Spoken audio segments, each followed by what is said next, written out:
नमस्कार मु अंतर्ध्वनि अंतर्ध्वनि को आपण माने जो भली भावे आदर करुछंती पसंद करुछंती सेतिपई आपण मानक बहुत बहुत धन्यवाद।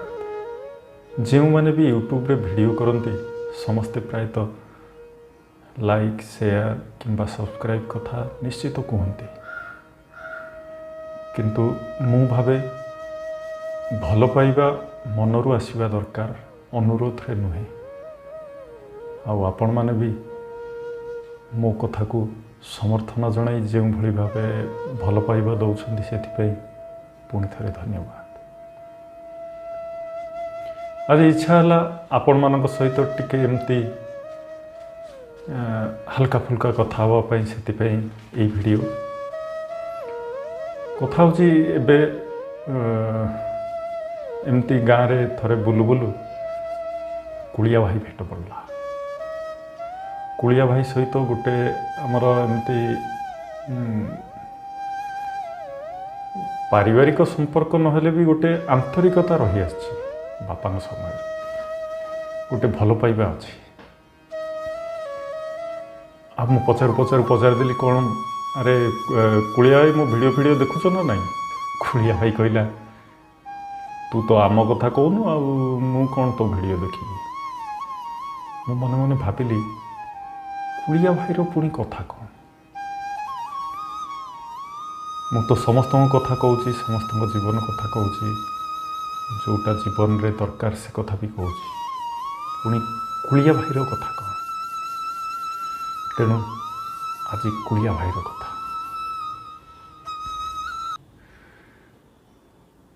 कुलिया भाईर सबु गुण भल, किंतु टिके दोष टिके हूँ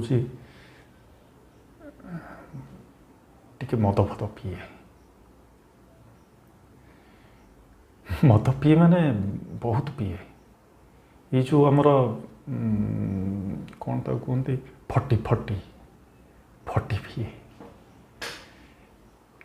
ताको ये विदेशी देहरे जाएनी। फटीटा हेले बास कथा सरला। तेणु आज कुलिया भाईर कथा मधुआ कथा जिते पड़िलानी गोटे कथा कही रखे जे मधुआ को आप जेकोसी कथा कहतु, जहाँ भी कहतु, तांको परिवार हो, भाई भौणी बापा माँ स्त्री पिला छुआ एमान विरुद्ध रे जहाँ भी कहतु से किसी फरक पड़ोनी। उल्टा से माने आपन कहे अरे तू एगुड़ा केम जानलु, सत कथा पूरा सत कथा कहूँ। माने कौन टिके गोटे मद पीऊँच बोली कह नहीं आ घरे रखी बसई दौना सबू कथार से मद मद मद इच्छा हो बेले बेले माने घर छाड़ी कड़े पलांती। आ से मधुआ को जदि आप मद विरुद्ध रे कहीदेले कथा सरला। सी आपणकर 14 पुरुष उद्धार करदे। आउ एमती कथा पड़ू पड़ू मु थे कुलिया भाई की पचारदेली कुलिया भाई सबू गुण तोर तो भल हेले तू मदटा कहीं पीऊँ म। कुलिया भाई मत तो गाली मंद करें। कुलिया भाई कौठू छांद चंपू पुराण साहित्य पाला दासकाठिया मालिका तकाते लगे गुडाई उदाहरण देला। माने सारला दास आरंभ करी अभिमन्यु सामंत शिगार कवि सम्राट उपेन्द्र भंज ठू आरंभ करी आम गाँ हाबा भाई पुओ दीपू सई जो आधुनिक कवि ता तकाते तांको लेखारु सबू कौन सबू कविता उद्धार करी आनी मते बुझेला मदटा केते उपकारी। आ ता कथा शुणी सारा पर भाविली अरे बड़ भूल हो गला। आपण मैंने भावुवे मो कुलिया भाई की मद कहीं पीऊँच पचारिकी भूल हो गला बोली भावुची। से कथा नुहे मो कुलिया भाई कथा शुणिकी भाविली मु कहीं मद न पीली आगे पुणी एत गुण एत जिनिस अच्छे ये तो गला मदुआंकर मद पिया को नहीं मदर उपकारिता कथा आगुरु एमती किए काँ भा गाँ गहली रे टिके मद फद पिउथिले एबे किंतु पाखापाखि 95% उपरे लोक मधुटा को जमती निजर कर नहीं सारी हम आगुरी कही ता भीतर कुड़िया भाई भी जड़े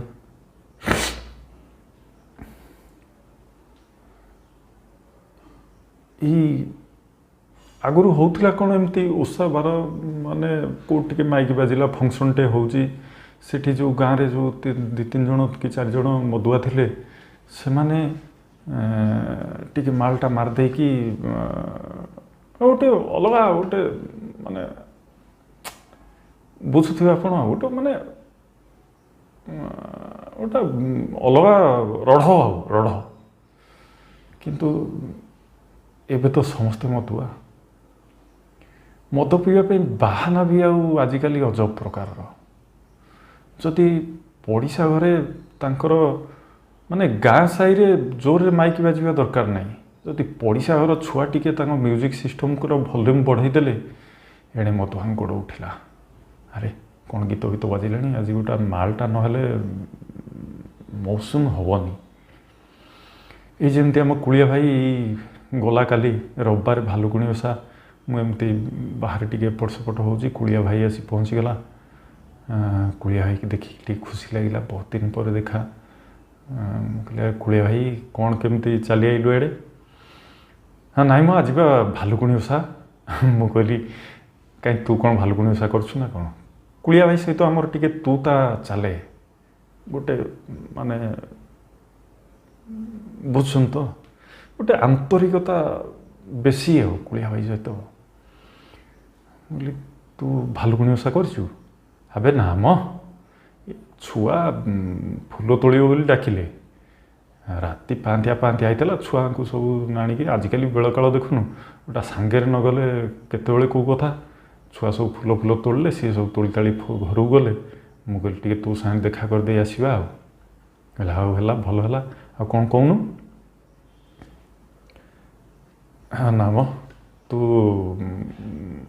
टंका अच्छी यदि 120टा देलु मु कहली अरे ये 120 कौन गोटा देढ़िया मेढ़िया 200 कही था कि 150 कही था कि 100 कही था 120 पुणी कौन दरकार मुझे कौन व्यवहार तू गोटा सब एमती टाउल व्यवहार नुह मो गोटा भालुकुणी ओषाटा तो सका गोटा फटी न मारे मौसुमीटा होली रे कुड़िया भाई ये मौसुमी आसिक ओडिशा को बुड़े सारे वर्षा जे वर्षा माने लोकों घर द्वार भासीगला तोर आहरी मौसुमी दरकार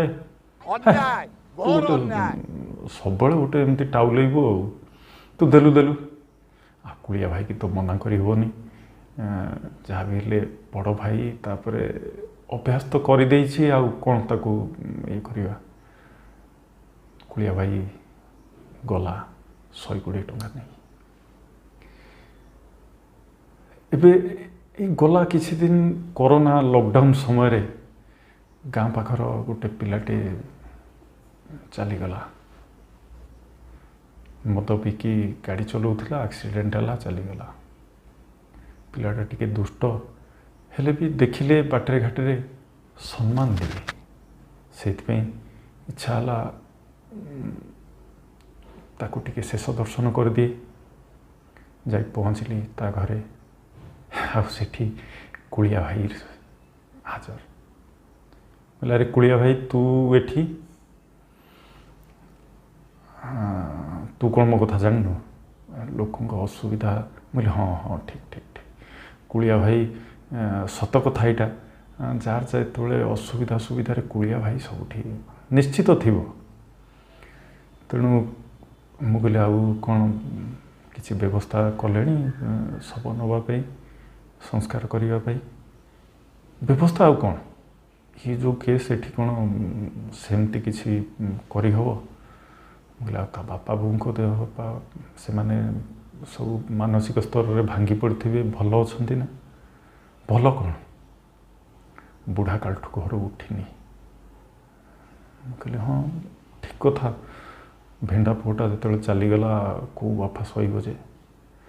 ଆରେ ଉଠିନି ମାନେ କ'ଣ, ସେ ଯେତେବେଳେ ଶୁଣିଲା କାଲି ଟୋକା ଚାଲିଗଲା, ସେ ସେଇଠି ସେଇ ଘରେ ବଇଛି, କୁଆଟେ ପରେ କୁଆଟେ ଗଡ଼ୁଛି, ଆଉ ଉଠିବାକୁ କି କଥା କହିବାକୁ ବେଳ ନାହିଁ। 7ଟା କୁଆଟେ ସାରିଲାଣି। ମୁଁ କହିଲି କ'ଣ, ପୁଅଟା ମଦ ପିଇକି ଗାଡ଼ି ଚଲେଇ ଆକ୍ସିଡେଣ୍ଟରେ ଚାଲିଗଲା, ସେଇ ଦୁଃଖକୁ ଭୁଲିବା ପାଇଁ ବାପା 7ଟା କୁଆଟେ ରାତି ଭିତରେ ସାରିଲାଣି। ତୋର ତ ସବୁବେଳେ ଖାଲି ମଦ ବିରୁଦ୍ଧ କଥା, ଆଉ ସେଇଟା କ'ଣ ଖରାପ ଜିନିଷ? ଆରେ ଏଇ ଭଳିଆ ଦୁଃଖକୁ ମଣିଷ କ'ଣ ସହଜରେ ଭୁଲି ପାରିବ? ମୁଁ ଭାବିଲି ଠିକ୍ କଥା, କୁଳିଆ ଭାଇ ଠିକ୍ କଥା କହୁଛି। ଏମିତି ଦୁଃଖକୁ ଆଉ କେମିତି ଭୁଲିବ? ତାପରେ ମୁଁ କହିଲି ଆଉ କାଲିଠୁ ତ ଗଲାଣି ପିଲାଟା, ଆଜି ଆସି ସନ୍ଧ୍ୟା ହେଲାଣି, ଶବ ସଂସ୍କାର କେତେବେଳେ ହେବ?